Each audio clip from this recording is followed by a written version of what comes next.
All right, see, now I grew up with a mother that was heavily on drugs. She was very violent. It was a chaotic situation, a chaotic home. She was in and out of prison. I saw all those different things. I even found the drugs myself because I was very curious and looking for it. But this is how I survived all of that. One, and again, I hope all of this that I'm going to give to you is something that you can take from. I'm being very vulnerable, very real to you all. I'm not embellishing a story.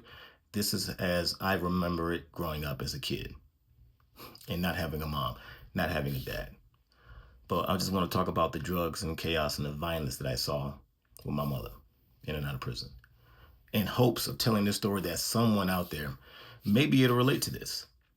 Maybe that this story can give something to you so you can understand that you have the ability to change any circumstance you're coming from. Because we all do at the end of the day. You know, we all have the power internally to make a change. And I had to do it. You know, now I'm a retired Navy SEAL. I'm a host of a TV show, fitness enthusiast, writing a book, public speaker, motivational speaker, mentor, all these different things I had to create, but I had to develop these things in me growing up because of what I came from. That situation, it brought me something that I had to overcome.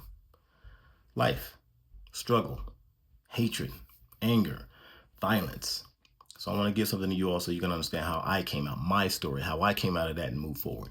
The number one reason was I wanted to develop something that make my grandmother proud, because my grandmother was one who was trying to raise me. My grandmother, my aunts, my uncles, all of them had some version of type of help in the system.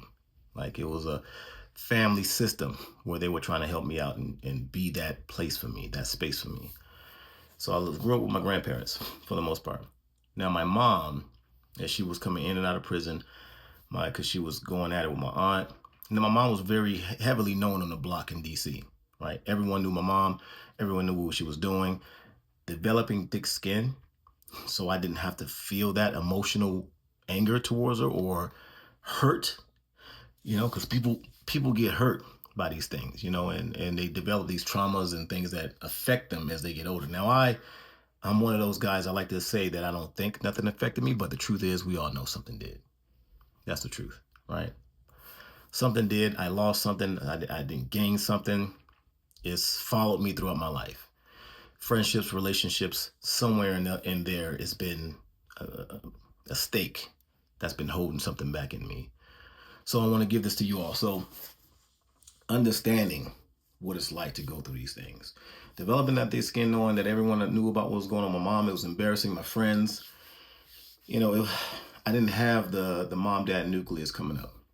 So it definitely caused me to even have thick skin towards her. I actually started to hate her. I did. I started to put her in a box where I didn't want to deal with her ever again. I didn't want to see her because I don't recall nothing. I just don't remember nothing good that came out of the situation with her growing up. To this day, 45 years old, still don't remember nothing about her that we had a good moment with, you know? She wasn't someone who kept money, didn't have a house, car. I don't recall any of that stuff. But her and my aunt, because those were the two main characters in my family who were really deep in the drugs. And it was so crazy to see this, that whenever one had it and they wouldn't share with the other one, it seemed like the other one of them was calling the cops on the other one to get them arrested. They just went after it like that. My mother was the bigger sister. My aunt was very small and lean and skinny, and she wasn't really a physical person. So my mom dominated her, right? I mean, I seen fist fights between her. I seen men fist fight with my mother. Grown men. That was the time I was growing up in, from 1980 when I was born to 1999 when I graduated high school. This was what she was. This was the chaotic side that she brought into her life. But because I wanted to be better, I wanted to be more. I had a thing in me that I wanted to impress my grandmother, my grandfather, other family members, some of my friends. I had this thing in me that I wanted to be more and give that different side, a different light. I didn't want to be that statistic, because we all know the story, right? Young black man growing up in the northeast side of DC, drugs, violence, all that stuff. That's most likely going to be the cycle that's going to continue, right? I didn't want that cycle to continue for me. I didn't want that cycle to be a thing. I didn't want to be that person who fell into that space of a statistic. I just didn't want to be that guy. So I always had a dream, a bigger vision of something more for me. I didn't know what it was, didn't know the avenue of how I was going to get to it. I wasn't playing sports at the time, so I didn't really know, but I knew I wanted it, right? I grew up watching certain TV shows with families. You know, that was real. Those years were the family TV shows where you saw people coming together and making things happen. And that's what I kind of gravitated to growing up. And that's what I wanted in my life. And so I wanted to create that. And the only way I can do that, I had to be mentally prepared, mentally strong, right?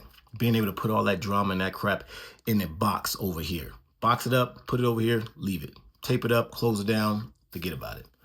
And that's what I put her. I put my mother in that, you know, and all the stuff I saw. I mean, I found the drugs. Literally found drugs. You know, cigarette cartons, right? She used to hide that stuff, the rocks in there. That's what I used to see. And because I was a curious kid, I wanted to see what it looked like. I wanted to find it myself. And that's where it was. So I'm telling you right now that when it comes to growth as a human being, you have to find what inspires you to be different. So you don't be a statistic. So you don't complete the cycle all over again. You be the start of the cycle, of a new one. I wanted to be the start of something different. I wanted to create something huge. I wanted to be a supernatural difference maker. I wanted to have it. Don't know where it developed from. Well, actually, I do. Seeing other kids with their parents. Seeing how their parents treated them.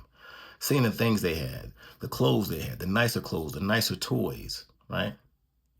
I wanted to know when I had a kid, I wanted to be that person for my kid. So I was inspired by more than just me. You have to get outside of yourself when you're thinking about these situations you're growing up in. Or these situations you may find yourself in even as an adult that you didn't grow up in. How can you change that stuff, though? How can you change that shit and be more, right? It's all about the inspiration. Finding the inspiration first, because when you find the inspiration, that's what's going to get you there. That's what's going to allow you to break through a wall because you have something that's making you move, whether it's your family, your husband, your kid, you know, a coach, a teacher that was there for you.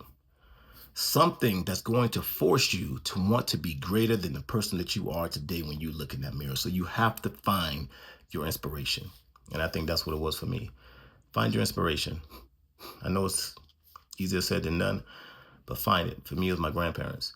And then when I got in high school, I still had my issues. I had kids, right? So then I wanted to share my kids. I wanted my son, my firstborn son, to see his dad be something special.